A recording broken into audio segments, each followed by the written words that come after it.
The Wheat School on RealAgriculture.com is brought to you by CNMC, Syngenta Canada, and the Alberta Wheat Commission. Peter Johnson at Wheat Pete, RealAgriculture.com, and this is absolutely my favorite part of the job. We are doing a real wheat growers video here today with Dan Petker. Dan, how are you today? Glorious. Awesome. And Dan is my favorite kind of farmer. So Dan, what crop is the best crop in the world? Wheat and red clover. Wheat and red clover. I love it. And how much of the farm should be in wheat? 80% if I had my way. Yeah, 80%. Just a bit of a rotation issue there, right? But, you know, corn and soybeans, we need them just for the rotation just benefit. To let the wheat be there. Yeah, absolutely. So very cool. So Dan's an awesome wheat grower, does a whole bunch of cool, different stuff. But before we get there, Dan, really important, because the basics are important to get first, right? They are very necessary. So just run through your basic program. 100 pounds to 150 pounds of MAP, nitrogen and sulfur in the spring, 1.5 to 1.6 million seeds per acre. Yep, so fairly standard, but all of those things pretty important to get a good wheat Huge crop. foundational part of the wheat. Yeah, absolutely. And you've grown some pretty good wheat on some soil down here, right? Yeah, we like to think so. Yep, awesome. Like 100 plus and... Yep, 110 to 130 if we want. 110 to 130, that is good wheat. So, okay, so basic program, but you found some results that it's like, wow, it doesn't work in my research. So talk to us a little bit about quick roots. How's that working for you? We have found a significant overwintering response to quick roots on our wheat. So the earlier we plant, the better establishment, and there'll be easily a 1 to 2 leaf ahead where we have quick roots. So later we go into the winter, the less response, but we see a great spring response once they're here. Wow, and so like to me it makes sense. Yep. Because we're trying to stimulate root growth, and if you said you planted some remembrance day wheat before. Yes. And then you don't see that response. Yes, it's just too late for the biology to really kick on. Yeah, but if you get it planted early. Yep, so first week of October. Yeah, then you're seeing that, and any difference in soil type at all from that perspective? We see it significantly on sandy loams, where if we plant clay on the clays, there is no response, but on those lighter textured soils, we definitely see it. Yeah, interesting. So I think that's cool. And if you think about it, typically with the sand soils, less biological activity. Yep. So if that quick roots brings anything, that's one of the places that that's you where would we bring should see it. Yeah, for sure. Yeah. And plant it early to give you that time. So that's cool thing number one. That's kind of different to what a lot of people, or certainly what we've found in our research. We just didn't do it on light enough sand, apparently, right? So the second thing that's working for you is humic acid, right? Yes. And again, by soil type, we see a significant ROI response to using humic acid at top dress on sandy loam soils. So on the clay or higher organic matter soils, you don't see any response, but we'll see a 5 to 7 bushel gain when we go spray on our sandy soils. Wow, and so 5 to 7 bushels, and when do you apply it? So that would be in May, like whenever we have time to go we do a single pass, nitrogen pass. And okay, so we got to change that. At some that point, we do, right? but we got to move that bar forward. Yes. But anyway, that is where we're lacking. Yeah, but up to 7 bushels on a sandy loam soil with the 28% in the spring. Yep, with 28% in ATS. Yeah, interesting. So that's way cool. And so how do you know it's 7 bushels? How do you get there? We have a weigh wagon right here. Cool. On-farm trials are the best trials. Yeah, absolutely. I love it. And by the way, look at the rubber on that thing. Oh my gosh! Like from a compaction buster standpoint. That's just impressive stuff. Absolutely impressive. You can never have enough. So next, I'm really like this one just kind of, I go like, are you kidding me? Are you like, come on, 20-inch row wheat, really? Yeah, planted, not drilled.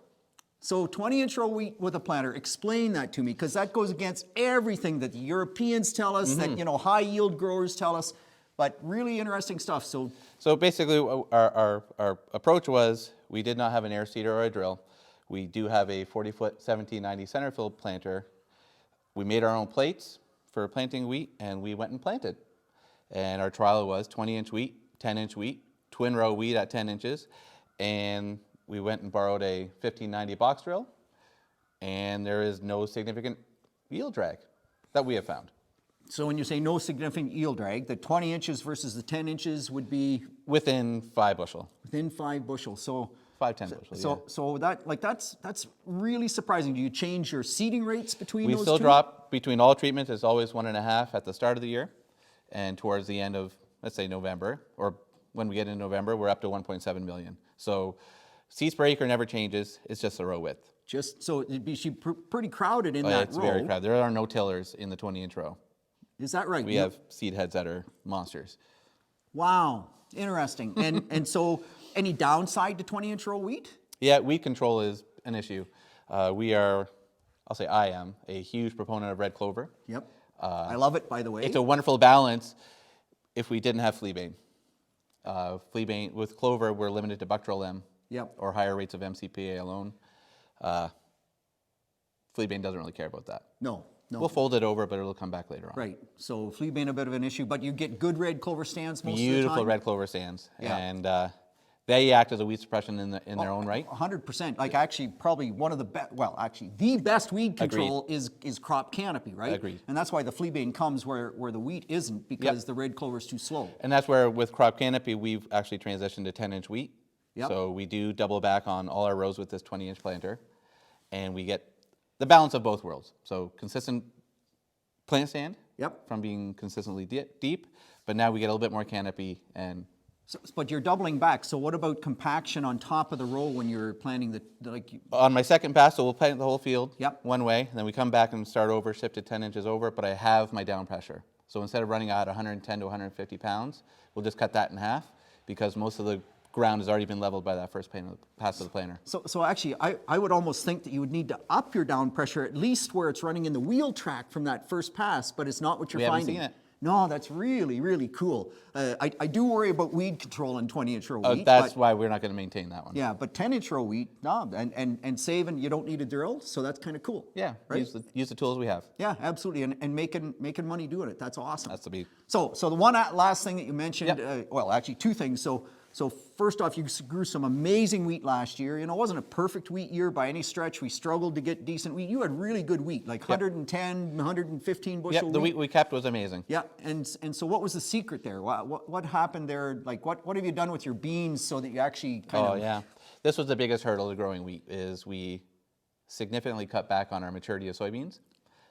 Yes. This is the first time in 50 years probably, like my dad can't remember, where we planted wheat in September.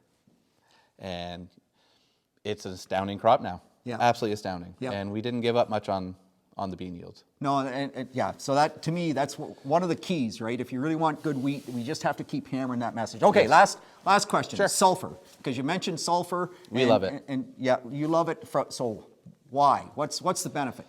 We see a significant crop health and yield response. Yeah. To 15 to 20 pounds of actual sulfur. Right. And the best part about sulfur, though, is my focus is we see a better clover stand.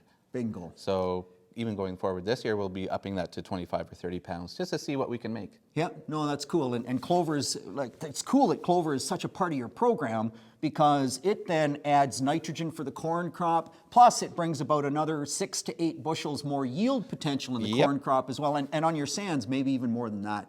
So cool. I love this guy. He's growing great wheat. He's doing stuff that didn't work for me and actually making it work. So some really neat stuff for you to try on your farm as well. So Peter Johnson at Wheat Pete, RealAgriculture.com. Whatever you do, be like Dan, grow great wheat.